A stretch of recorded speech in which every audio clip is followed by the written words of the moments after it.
सत नमो आदेश श्री नाथ जी गुरु जी को आदेश आदेश आदेश। जय माता शमशान काली, जय बाबा काल भैरव, जय श्री राम, जय हनुमान। आप सभी लोगों का इस चैनल अघोर साधना विज्ञान में स्वागत है और आशा करता हूँ कि आपका जीवन मंगलमय व्यतीत हो रहा होगा और आप सब लोग अपनी पूजा साधनाओं में लगे हुए होंगे। तो जिन जिन लोगों ने इस चैनल को सब्सक्राइब नहीं किया है तो कृपया करके वो सब्सक्राइब कर दें और साइड में बेल आइकन को भी प्रेस कर दें, जिससे आने वाली वीडियो का नोटिफिकेशन आपके पास तुरंत पहुंच पाए।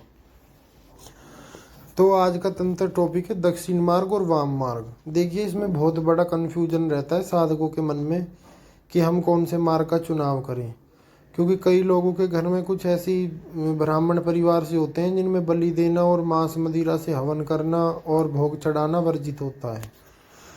तो घर वालों की आज्ञा इसमें मुख्यतः रूप से लग कर चलती है। अगर आपके घर के हाय हाय करते हैं तो आपकी कोई भी पूजा साधना सफल नहीं होगी। सबसे पहले उनकी आज्ञा जरूरी है। सबसे पहले करते हैं दक्षिण मार्ग की बात। देखिए, दक्षिण मार्ग में ही वैष्णव पंथ भी आता है, जो हरे राम राम राम हरे हरे कृष्णा वाला मंत्र आपने सुना होगा, जिसे गुरु दीक्षा में दिया जाता है। और जिनकी उपेक्षा मोक्ष है, सिर्फ उन्हें दक्षिण पंथ का चुनाव करना चाहिए। और दूसरी ओर जो राम जी के सात्विक उपासक हैं, जो विष्णु जी की सेवा करना चाहते हैं, उन्हें दक्षिण मार्ग में दीक्षित होना चाहिए, जिसमें आपको मंत्र गुरु दीक्षा में दे दिया जाता है और आपको पूरी जिंदगी उसी को जपना पड़ता है। इसमें प्रत्यक्षीकरण के बहुत ही कम चांस होते हैं। इसमें आपको प्रत्यक्षीकरण कभी जिंदगी में बहुत कम देखने को मिलेगा, पर अंत में आपकी मुक्ति मोक्ष हो जाएगा।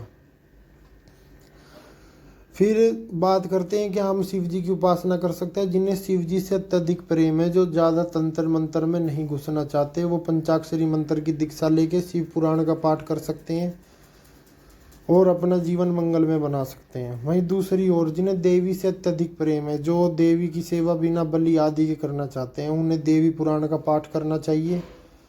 इसका पुरुष चरण करना चाहिए, दुर्गा सप्तशती का पाठ करना चाहिए।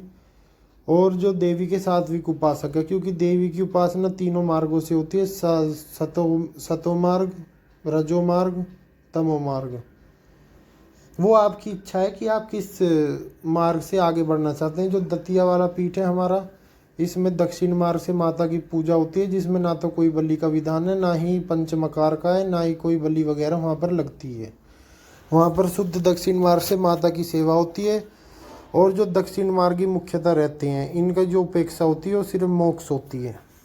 हमारी दूसरी ओर जो हमारा वाम मार्ग है, ये एक बहुत ही पेचीदा मार्ग है। इस पे ना तो कोई ऐसी ऑथेंटिक किताब बनी है, टोटली गुरुगम्य है।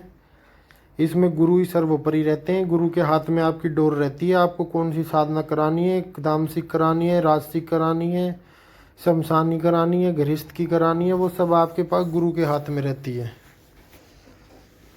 तो जो वाम मार्ग है, इसमें आपको प्रत्यक्षीकरण भी मिलता है, सिद्धियां भी प्राप्त होती है, नाना प्रकार की इसमें सिद्धियां हैं। प्लस आपके पास जो परोपकार की शक्ति आती है, किसी के दुख काटने की, षटकर्म की शक्ति आपको मिलती है। वो आप प्लस में यूज करना चाहते हैं या माइनस में, वो आपके ऊपर है।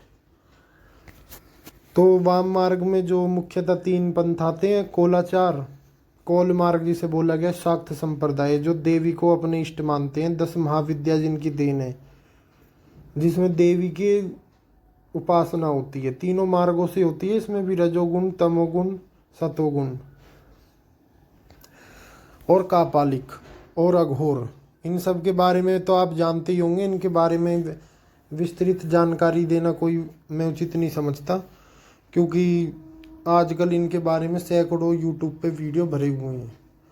तो इनमें जो यूज़ होता है वो पंचमकार का यूज़ होता है, मांस, मदिरा, मत्स्य, मैथुन और मुद्रा। इनके बारे में भी एक सेपरेट वीडियो बना दिया जाएगा जब मूड होगा। अभी आप शॉर्ट में समझ लीजिए। इन मार्गों में बलि देना आवश्यक है। इनकी बिना बलि के कोई भी पूजा नहीं होती है। इसमें मुख्यतः तामसिक साधनाएं होती हैं। बकरे की, जिसे पठा, मुर्गा, कहीं जगह भैंसे की भी बलि का प्रावधान है। तो जिन लोगों को इस चीज़ से कोई दिक्कत नहीं है, वो पंचमकार को फॉलो कर सकते हैं। उन्हें दक्षिण मार्ग को छोड़ के वाम मार्ग में दीक्षित होना चाहिए। और जो सिद्धि पाने का लालसा रखते हैं कि हमें कुछ प्राप्त हो और परोपकार का काम इस जीवन में करें, तो उन्हें वाम मार्ग ही उनके लिए उचित है। जो कौल संप्रदाय होता है, इसके अंतर्गत भैरवी चक्र अनुष्ठान, लता योनि साधना, प्रत्यक्ष योनि साधना, पंचमकार की साधनाएं, अघोर में भी तो होती है भैरवी साधना। इन सब साधनाओं के चलते इनको एक हीन दृष्टि से देखा गया समाज के, और ये बहुत ही एक गुप्त हो गई। ये सब संप्रदाय गुप्त रूप से चलती हैं। और पहले इन्हीं साधकों के द्वारा नरबलि का भी प्रावधान था। तो इन्हीं सब लक्षणों के चलते इनको एक हीन भावना से देखा गया और इन्हें समाज से गुप्त हो गया। जो कापालिक थे वो तिब्बत के क्षेत्र में जाकर अपनी साधनाओं को संपन्न करने लगे। तो सबसे पहले ये मैंने शॉर्ट में आपको जानकारी दी है। बाकी मैं अगर वीडियो बनाऊंगा तो 2-2.5 घंटे बीत जाएंगे, जिसका कोई महत्व नहीं है। सबसे पहले आप अपनी ज़िंदगी में ये देखिए कि आपको कौन से पंथ से आगे बढ़ना है, उसकी क्या साधना की प्रणाली है, क्या आप उसको फॉलो कर पाएंगे या नहीं कर पाएंगे। नहीं तो फिर आप भटकते रहोगे, आज इस मार्ग में आज उस मार्ग में।